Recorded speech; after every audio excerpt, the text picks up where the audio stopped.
Ok, j'espère qu'on me voit bien, qu'on m'entend bien. 7h53, il reste 15 km et 41 minutes pour arriver au bureau. C'est ça la réalité aussi de vivre à Liège et de travailler à Bruxelles. Bon, j'ai pas commencé la vidéo aujourd'hui pour vous faire un point sur la circulation. Il y a eu pas mal de mauvaises nouvelles cette semaine-ci et la semaine dernière. Je vais peut-être en prendre deux et on va essayer de décortiquer ensemble quelles étaient les erreurs. Donc, je recontextualise, on a une agence, on fait des campagnes de publicité, on travaille principalement avec des clients publics, donc on travaille surtout sur des appels d'offres et donc des marchés publics. On est une toute petite équipe, on est deux associés, plus Emile, plus Timothée maintenant, plus encore une personne qui va commencer avec nous. Cette semaine d'ailleurs je la vois pour signer les papiers normalement. Première mauvaise nouvelle. Il n'y a pas très longtemps, on a rencontré un super candidat pour nous rejoindre qui avait a priori énormément de qualités qui étaient chères à nos yeux, qui étaient utiles pour nous.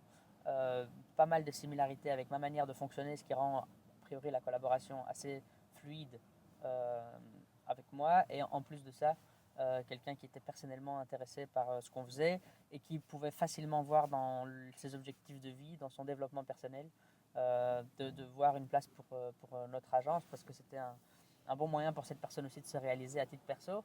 Et ça, au-delà du salaire, au-delà de l'apprentissage, au-delà du statut, à partir d'un moment, c'est évident que euh, si on veut que quelqu'un s'implique et s'investisse suffisamment dans la boîte, il doit se retrouver à titre perso. Et pour sa mission de vie, ça doit avoir du sens. Donc voilà pour faire le topo de la personne qu'on rencontre.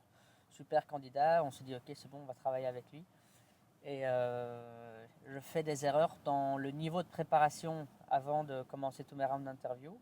Euh, Parce que c'est pas assez clair les montants exacts qu'on est prêt à investir dans cette personne-là. C'est pas assez clair la modalité des contrats. On se me suis dit que au fur et à mesure des gens que j'allais rencontrer, j'allais comprendre un peu ce dont eux avaient besoin de manière générale. Et nous, parce que c'est la première fois qu'on recrutait pour un rôle comme ça, et nous en parallèle faire le calcul exact de ce qu'on peut ou pas se permettre, en le disant a fortiori. Waouh. En le disant a posteriori, bah, on se rend compte que c'est logique, mais oui, le fait de ne pas avoir été très limpide sur ce qu'on pouvait se permettre, ce qu'on ne pouvait pas se permettre, quel était le cadre, quelle était notre offre, euh, au jour 1 de la rencontre avec le candidat, ça a posé problème parce que le temps d'arriver à ce niveau de maturation, de maturité, il a fallu, on va dire, 3 semaines. Et sur ces 3 semaines-là, le candidat s'est dit, bah, attends, vous me dites que vous êtes intéressé, on commence à discuter, et puis au bout de 3 semaines, on arrive enfin seulement à ça.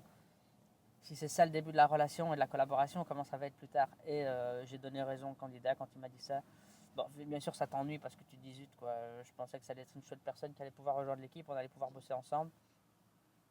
Et en fait, pour finir, ça ne se fera pas. Enfin, pour finir, ça ne s'est pas fait plutôt. Et en effet, ennuyant et dommage.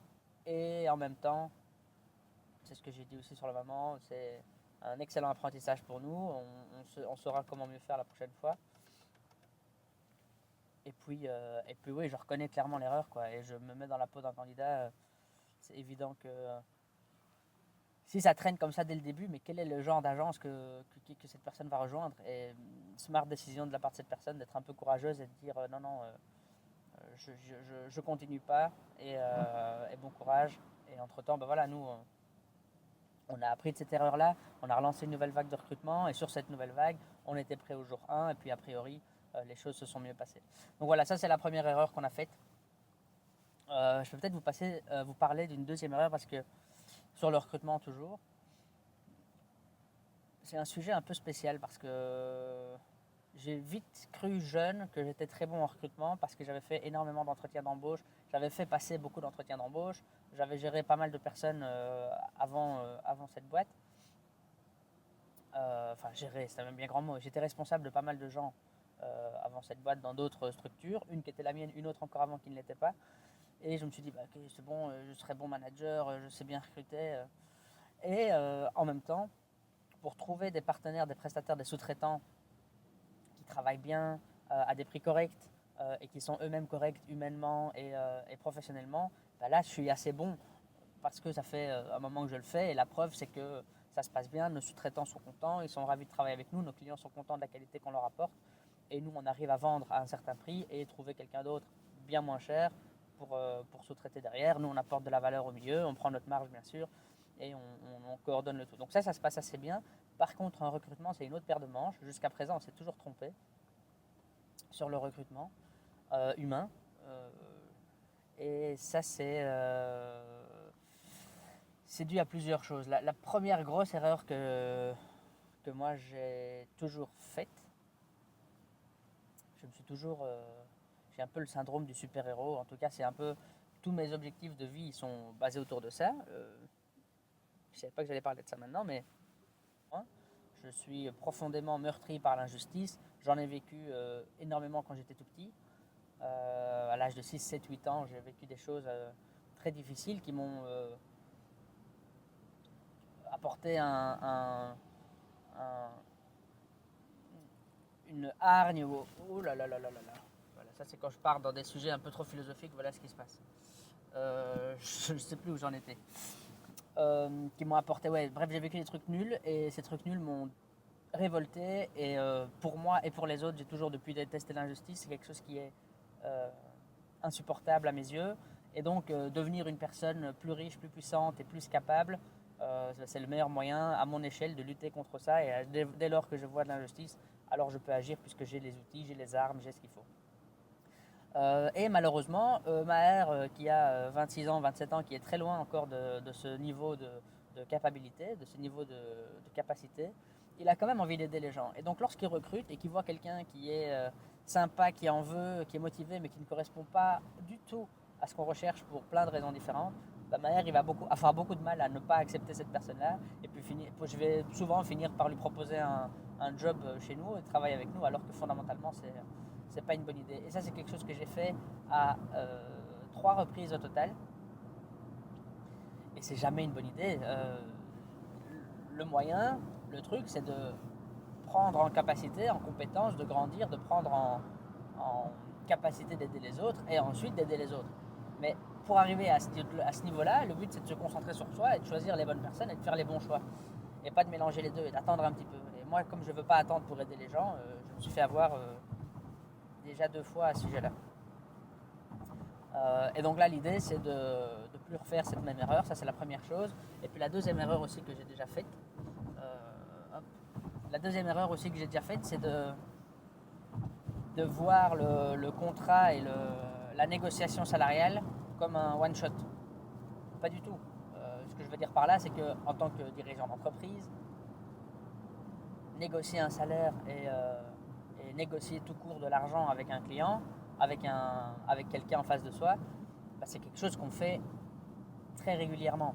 En tout cas, moi, c'est quelque chose que je fais assez souvent, de par ma position et de par le genre de responsabilité que j'ai à l'intérieur de ma boîte. Par contre, un salarié, il n'a absolument pas l'habitude de négocier pour lui. Alors peut-être qu'il l'a fait 4 fois s'il a changé beaucoup de rôle dans sa vie, mais sinon, c'est pas quelque chose qui a lieu souvent. Et puis quand bien même c'est quelque chose qu'il faisait beaucoup parce qu'il était acheteur pour une entreprise, c'est pas du tout la même chose que de négocier pour son propre salaire, son pouvoir d'achat fin du mois, ou bien négocier pour la société qu'on représente.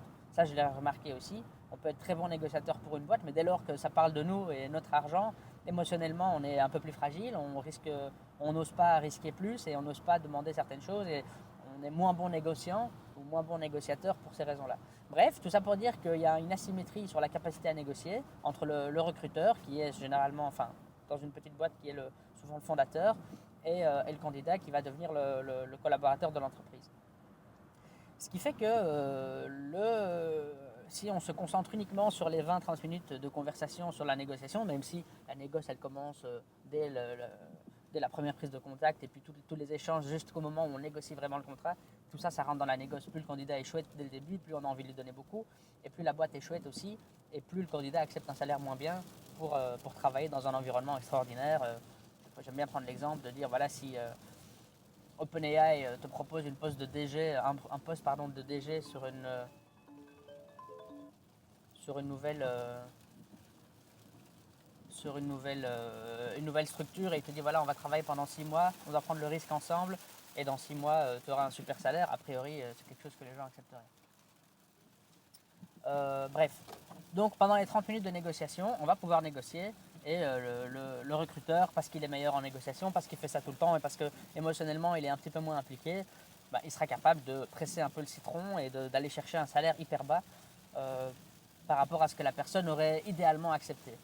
Le problème de ça, et ça c'est une erreur que j'ai faite, hein, le problème de ça c'est que au bout de 3-4 mois, bah, le candidat il est plus du tout satisfait. Alors au début il passe de pas de job à un job, donc il est ravi, mais au bout de 4 mois le salaire il est vraiment bas par rapport à ce à quoi il pourrait prétendre, et puis donc forcément ça dure pas. Et au bout de pas longtemps du tout, eh ben, il va commencer à chercher une alternative et il n'aura pas été en mesure de négocier avec toi, donc il ne va pas revenir négocier avec toi pour les quelques euros supplémentaires.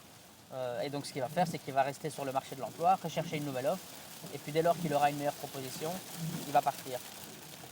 Je vais peut-être devoir m'arrêter de parler parce qu'il est en train presque de neiger. Je ne sais pas si on m'entend toujours bien. Mais oui, en tout cas, c'est un peu ça la réalité du recrutement. C'est ce qui a fait aussi qu'on s'est trompé. Négocier un peu trop bas le salaire des gens je suis trop fort, j'ai réussi à négocier. Chez moi, ça n'a pas été concluant. Et je pense qu'on va s'arrêter là pour aujourd'hui. On a parlé de recrutement, on parlera d'autres choses la prochaine fois. Allez, ciao!